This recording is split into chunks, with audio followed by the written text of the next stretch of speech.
শেখ, আর আপনারা দেখছেন আমাদের চ্যানেল ওয়ে অফ লাইফ, জীবনের পথ।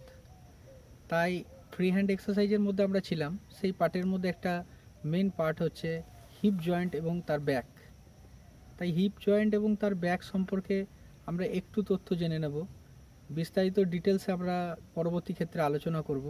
সাধারণ মানুষের বোঝার জন্য হয়তো আমরা সমস্ত কিছু খুঁটিনাটি পুরোটা বলতে পারছি না, কিন্তু বলবো আমরা আগে আগে যত এগিয়ে যাব সব কিছু জানাবো, সব কিছু বোঝাবো। তাহলে হিপ জয়েন্ট এবং ব্যাক এর ফ্রন্ট, অ্যান্টেরিয়র এবং পস্টেরিয়র সমস্ত কিছু বলার আগে আমি বলবো এখানে যে বোনসগুলো ইনভলভ আছে সেটা হচ্ছে মেন হচ্ছে পেলভিক গার্ডেল। পেলভিক গার্ডেলের কয়েকটা পোর্শন, সেগুলো হলো ইলিয়াম, ইসচিয়াম এবং পিউবিস। আমাদের পেলভিক গার্ডেলের তিনটে এরিয়া, ইলিয়াম, ইসচিয়াম এবং পিউবিস। এছাড়া ওইটাকে বডির সঙ্গে যে কানেক্ট করছে সেটা হলো স্যাক্রাল এবং কক্সিজিয়াস, ভার্টিব্রাল কলামের লাস্ট পোর্শন। এর মধ্যে যে মাসেলগুলো ইনভলভ রয়েছে সেগুলো হলো gluteus maximus, gluteus medius, tensor, fasciae latae আর সাটোরিয়াস এবং সুপিরিয়র গ্যামি। এই মাসেলগুলো ইনভলভ রয়েছে আমাদের পুরো পেলভিক গার্ডেল ফ্রন্ট এবং ব্যাক এরিয়ার মধ্যে। তাই আমরা এই ব্যাক মাসেল এবং হিপ জয়েন্টের এক্সারসাইজ করার আগে যে বিষয়টা ভীষণভাবে জরুরি সেটা জেনে নেব কারা করবে কারা করবে না, অর্থাৎ ইন্ডিকেশন এবং কন্ট্রা ইন্ডিকেশন কাদের ক্ষেত্রে থাকবে। কারা করবে? ব্যাক পেনের ক্ষেত্রে করবে, হিপ জয়েন্টের প্রবলেমের ক্ষেত্রে করবে, স্লিপ ডিস্ক অবশ্যই থেরাপিস্টদের পরামর্শ নিয়ে করবে। তাছাড়াও যে সমস্ত ব্যক্তির কুচকি অর্থাৎ আমাদের দুই জয়েন্টের, পায়ের জয়েন্টের সন্ধিক্ষণে যে চোট থাকবে তার জন্য তারা করতে পারে, তবে অবশ্যই কিন্তু থেরাপিস্টের পরামর্শ মেনে এবং ডাক্তারের পরামর্শ মেনে।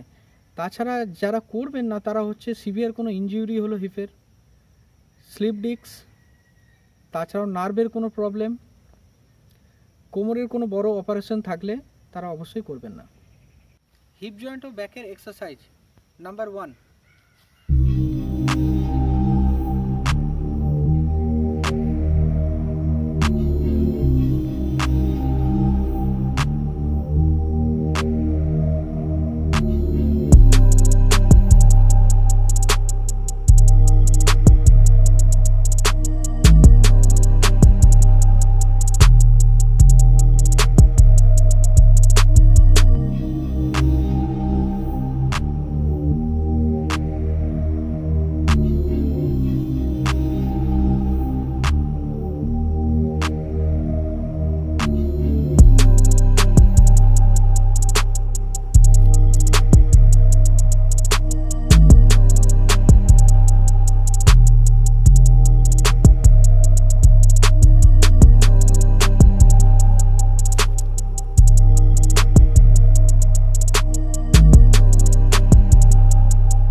যে সমস্ত এক্সারসাইজগুলো আপনারা দেখলেন এতক্ষণ পর্যন্ত সেগুলো আমরা কেন করব? সেগুলো করা হয় গ্লুটিয়াস ম্যাক্সিমাস মাসেলকে স্ট্রেচ করা, ব্যাক মাসেলকে স্ট্রেচ করা হয়। এছাড়াও পায়ের মাসেলেরও ইনভলভমেন্ট অবশ্যই থাকে, কোয়াড্রিসেপস হ্যামস্ট্রিংস মাসেলের ইনভলভমেন্ট রয়েছে।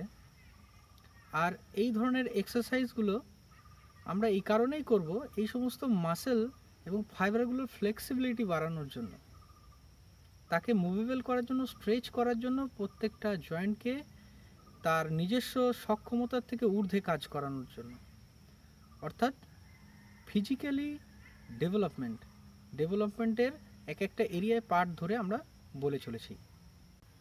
এই সমস্ত এক্সারসাইজগুলো আপনারা দেখার পরে একটু সময় বের করুন। কতটা সময়? যদি সকালের দিকে বা ভোরের দিকে করতে পারেন, মুক্ত হাওয়ায়, খোলা আকাশের নিচে, এরকম প্রাকৃতিক শ্যামলিমার মধ্যে, তাহলে 5 থেকে 6টা মিনিট সময় দিন। রিপিটেশনগুলো 3 থেকে 4 বার করুন। আস্তে আস্তে প্রত্যেক সপ্তাহে একটু করে বাড়ান। দেখুন শারীরিক উন্নতি আপনাদের খুব হাতের মুঠোর কাছেই রয়েছে। বৈকালের দিকে একটু সময় বের করুন। বৈকালের দিকে 5 থেকে 6 মিনিট, তার মধ্যে এই এক্সারসাইজগুলো হবে 5 থেকে 6 মিনিট। তাছাড়াও একটু হেঁটে নেবেন তার আগে 10 মিনিট। ওয়ার্ম আপ হয়ে যাওয়ার পরে এই ধরনের এক্সারসাইজগুলো করলে আরও অনেক বেশি সুফল পাওয়া যায়। আর যারা পেশেন্ট বা কোনো রকম ফিজিক্যাল ফিটনেস বাড়ানোর জন্য করছেন, তাদের উদ্দেশ্যে বলবো, পেশেন্টের ক্ষেত্রে আলাদা হবে, তারা ডাক্তারের পরামর্শ এবং ফিজিওথেরাপিস্টের পরামর্শ অবশ্যই নেবেন। আর প্লেয়ার বা স্পোর্টসম্যানদের ক্ষেত্রে অবশ্যই কোচের পরামর্শ নেবেন, ফিজিওর পরামর্শ নেবেন। আর এই ধরনের এক্সারসাইজগুলোকে ফুল ব্রিদিং কনসেপ্টের সঙ্গে করবেন। কখন ইনহেল করবেন, কখন এক্সহেল করবেন। সচরাচর ব্যায়াম যখন আপনি টান্স পজিশন থেকে শুরু করছেন তখন ইনহেল করবেন, আর যখন টান্স পজিশন থেকে আবার পুনরায় নিজের পজিশনে আসছেন তখন এক্সহেল করবেন।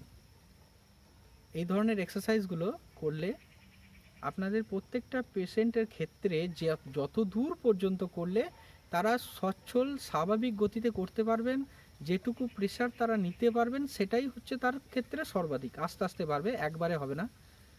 ব্যাস এটুকুই। নমস্কার।